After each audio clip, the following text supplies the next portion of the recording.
Assalamualaikum warahmatullahi wabarakatuh. Nama Muhammad Ikhlas, NIM 1814070003. Baiklah, di sini saya akan menjelaskan tentang bab 2, kajian pustaka.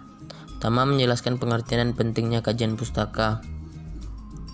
Kajian pustaka merupakan daftar referensi dari semua jenis referensi seperti buku, jurnal, artikel, tesis, skripsi, dan karya ilmiah lainnya.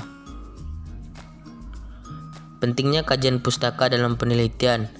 Pertama, memberikan kedalaman penelitian. Kedua, menunjukkan waktu dan bukti yang kuat dalam penelitian. 3. Menggambarkan teori penelitian. 4. Memberikan apresiasi dari karya para ahli. 5. Memberikan koresionil karya atau keoriginalan karya. 6. Memberikan harapan dan keyakinan. 7. Menggabungkan dan menghubungkan penelitian. 7. Menggambarkan dan penghubungan penelitian. 8. Memberikan penjelasan tentang rancangan penelitian. Selanjutnya, menjelaskan bagian proposal atau persiapan penelitian yang membutuhkan kajian pustaka. Bagian dalam proposal penelitian yang membutuhkan kajian pustaka yaitu kajian teori. Karena kajian teori berisi ringkasan atau rangkuman yang ditentukan oleh sumber bacaan yang ada, yang berkaitan dengan tema yang diangkat dalam penelitian. Selanjutnya, menjelaskan cara-cara mengkaji bahan pustaka dan menyusun kerangka berpikir. Pembuatan kajian pustaka sebaiknya mengikuti langkah awal. Pertama, mencari informasi ke perpustakaan ataupun ke internet.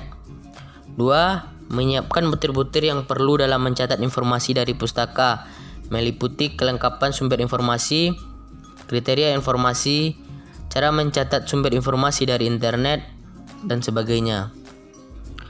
3. Menyiapkan kartu dan buku untuk mengumpulkan informasi yang relevan. 4. Menyiapkan sistematika pengumpulan informasi. Selanjutnya itu menyusun kerangka berpikir. Pertama, menetapkan variabel yang lebih rinci. 2. Memperbanyak bacaan buku dan hasil penelitian. 3. Memberikan penjelasan teori-teori yang ada pada kerangka berpikir. 4. Memberikan argumen teoritis mengenai hubungan antar variabel yang teliti. 5. Merumuskan model penelitian. Selanjutnya, menjabarkan aturan pengutipan berdasarkan body note, footnote, dan endnote. Body note dilakukan ketika penulis mencantumkan sumber kutipan langsung setelah selesainya sebuah kutipan dengan menggunakan tanda kurung. Pada referensi ini meliputi tiga unsur. Yang pertama, nama pengarang, tahun publikasi, dan nomor halaman. Selanjutnya itu footnote adalah berbagai keterangan tambahan dari bagian-bagian naskah tulis ilmiah yang diletakkan di kaki bagian bawah.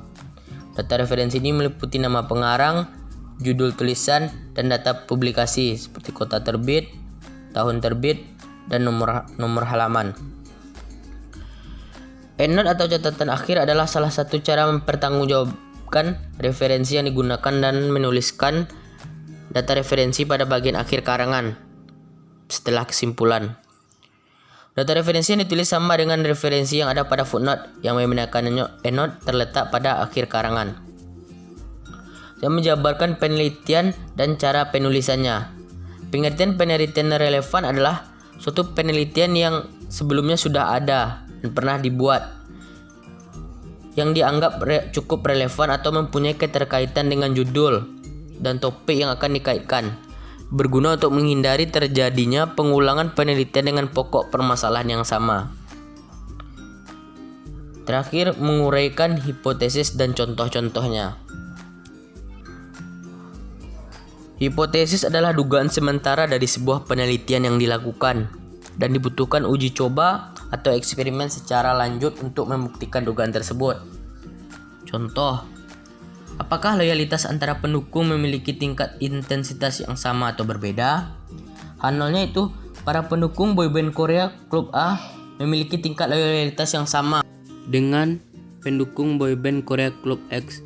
A1-nya Para pendukung boyband Korea Klub A memiliki tingkat loyalitas yang tidak sama atau berbeda dengan pendukung klub boyband Korea X. Dalam menyusun hipotesa, terdapat syarat-syarat yang harus dipatuhi, antara lain: pertama, harus dirumuskan secara singkat, padat, dan serta jelas. 2. Harus menunjukkan adanya sebuah hubungan antara dua atau lebih variabel dalam penelitian.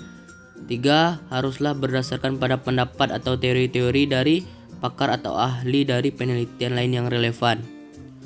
Baiklah, mungkin hanya itu video dari saya. Saya akhiri. Assalamualaikum warahmatullahi wabarakatuh.